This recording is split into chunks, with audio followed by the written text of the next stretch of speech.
If you want to learn how to strengthen your legs, this video is for you. It's great for older people and for beginners. And what else we got to say, Mike? Plus, we're going to show you the 2 common pitfalls people fall into to not actually strengthen their legs and how to avoid them. That's right. We got a great example that fits most people. So here's a story, true story. My sister, who's older than me, she's in her 60s. She's having problems with her leg strength. She's noticing when she's walking that her knee is starting to buckle, obviously very uncomfortable and puts you at potential for falls. So naturally, she came to me, the most famous physical therapy, along with Bob and Mike. She said, give me some exercises. I gave her a couple videos I thought were spot on. And about a week later, she calls me up and she says, these exercises aren't working. I've been doing them very aggressively for the last 7 days, and I actually feel a little sore and weak. So, the biggest mistake she was doing them every day and not letting her legs rest and recover. That is mistake number 1. Take breaks in between your exercises. That's right. Too much, too soon. Now, the second mistake that we found with other people is they do the exercises improperly or the mechanics aren't quite right, causing some problems. And that's just a matter of us having good videos or giving good instructions. Sometimes there's some misunderstandings. So that way you can simply look at our videos again to make sure you get it right if things don't seem like they're going well. So the 2 rules with all these exercises is to not perform them every day. So if you're going to do it Monday through Friday, work out Monday, Wednesday, Friday, take a day off in between. That's right. And in regards to form, make sure you really focus on the form. And another thing is, as far as intensity, so many people think you have to do the repetitions until your muscles are burning so bad that it's just going to get you stronger with no pain, no gain. Do not do that, especially the first week. Allow the muscles to adapt and rebuild, and you will have much better success by the second week. All right, we're going to show 4 specific exercises. Each one deals with your leg strength a little bit differently. The first one, and I really like to address this, is if you happen to have that weakness in your legs and you feel that leg buckle, like, oh, wow. And that's quad strength we want to work on. This exercise is very specific for this problem, and you're going to need a ball, either a 6 or 8 inch ball like Mike or I have. It's really important that it's a squishy ball, not really soft, but about like this, a nice kickball. Go down to the park, see what you got laying around. Take that ball. You can do it long sitting or like Mike is positioned here on the table, or standing. Now, if you feel comfortable with doing it standing, that's the best way to do it because it's in a weight-bearing position, just like you are when you have the problem. But if this is too aggressive, that's a good way to start. We're going to do the 10 repetitions. Mike, you want to start showing it in a long-seated position? This is probably not going to work real good on a bed. You could do it, but a carpeted floor is preferred. So what you're going to do is actually push the back of your knee into the ball, pushing it down into the floor. I'm on the mat here, but notice when I'm doing this, I'm keeping my heel down on the mat, is not popping up and kicking. Right. So this is going to work on that little extension bit, activating those quads. It can help prevent that knee buckling. Good. Excellent. Now, if you want to do the method where you're standing, if I'm working my right leg, I'm going to keep most of my weight into my right foot. Put the ball right at the back of the knee. Bring your foot in so we got a little bit of a bend in the knee. And I'm weight bearing through that leg and I'm pushing and squeezing. Now this, I like to just do like 10 repetitions, but I do them slow. I like to hold and push for about a count of 2 or 3 and relax. Make sure you breathe between each one. Upper body stays relaxed. Focus all the energy down into that leg. Go and relax. Go and relax. Mike, you have any other comments or tricks you like to do? Sometimes you can use a rolled up towel instead of a ball if you do not have one. Sure. Yep, that's a nice option. All right, let's go to number 2.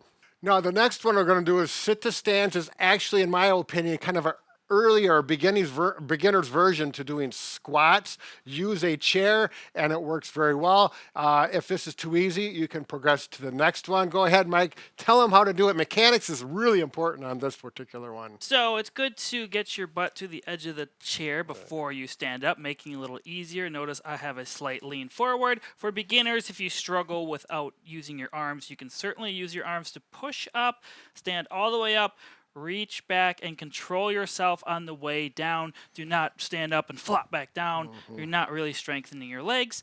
As your legs become stronger, try to push more with your legs than your hands. Maybe just use them for support. If this becomes easy, you can certainly try one arm. And then once that becomes easy, don't use your arms at all. You can cross them over your chest, go up, and then sit back down. Try to perform up to 10 repetitions over time. That's right. And there's even the more advanced version that I've worked with some people. Put your arms up like that, and it works your balance. You need to be just a little more advanced, depends on where you're at. And we even will tell them the extra advanced version. Do it without touching the chair.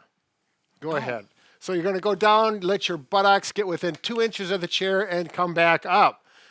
Then you're actually doing a squat. So you've actually progressed from the beginner level all the way up to the full squat. And eventually, if you don't need the chair, take it away. You could even touch the chair for a landmark. Ooh, just don't sit. right. Notice I'm still engaging my legs. Do that one more time, Mike. Look how straight he keeps his back. Now, Mike does a lot of lifting in the gym. He's very aware, and because he's a therapist, how important this is, and he demonstrates it very well. There we go. Not that, but this. All right, let's go to number 3, are we at? Yep. So exercise number 3 is called the split squat, or it's a variation of a lunge here. So for beginners, you certainly don't have to go all the way down to the ground and back up like this. You can just do partials. Also, if you're new to this, hold on to support. You can have a cane or a stick in your hand, maybe a countertop next to you, whatever is comfortable for you. What you're going to want to do is maintain a nice, proper upright posture with my spine. My right leg is forward. This is the one that I'm going to be working. Left leg is back, and you're simply going to lunge down. If you have sensitive knees, maybe put a pad or a throw pillow on the floor to protect your knees. And then you're going to come back up. Try to control it down and control it back up. If you're new and your legs are weak, you can certainly use the countertop or cane to help push up if you get stuck down there. Try to do 5 to 10 repetitions on one leg and make sure to switch to the other side. Same positioning, 1 foot forward, 1 foot back, and a nice lunge like this. You're going to get strengthening here. The back leg is going to get some hip flexor stretching. Just a good overall leg exercise. A word of warning about this one. If you've never done these before, this is one where you can easily get in trouble for doing too much too soon. It really is a rather difficult exercise if you haven't done it before, and if you go too low. Don't even try to get your knee to the floor if you haven't done them before. One other thing, if you're having knee pain, make sure that you're really attentive to the knee in the front. If you find yourself doing where your knees goes over the toes too far, that stresses this knee a little bit more, and it may create pain, but if you keep the knee above the ankle and do it, it may easily get rid of that pain, and that's what you'll want to do. Some little tricks on how to do these properly and pain-free, which is critical. Now, this last exercise I really like because it integrates function, things you do every day as far as going up and down steps, as well as leg strengthening. You'll see exactly what I mean. Mike, take it away. So these are just called step ups. Now do it at a stair. Hold on to both rails if needed. If you only need one rail, that is fine, or no rails if you are strong enough. Now I'm going to start with my right leg. I'm going to place it on a step.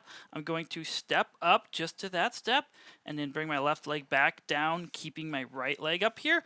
I'm going to try to do 5 to 10 repetitions on one side before I switch. Notice I'm trying to focus on pushing up with this leg and slowly lower back down. You can push from the back leg if you're too weak, but try to focus on using the leg that is placed up on the step. Nice, slow, controlled movement. Make sure to work the other side.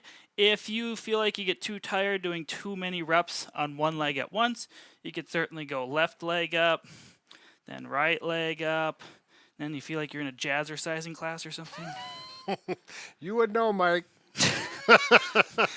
Now, there's a couple things that Mike pointed out, and I want to re-emphasize is the form. He talked about going up and then going down slow with good control. The going down is actually more critical, and you get better strengthening than going up. So make sure you go down slow. The other thing is if you have any knee problems or if you want to avoid having them in the future, is be very cognizant or aware that the knee that's pushing up, the leg that's pushing up, stays directly over the toes.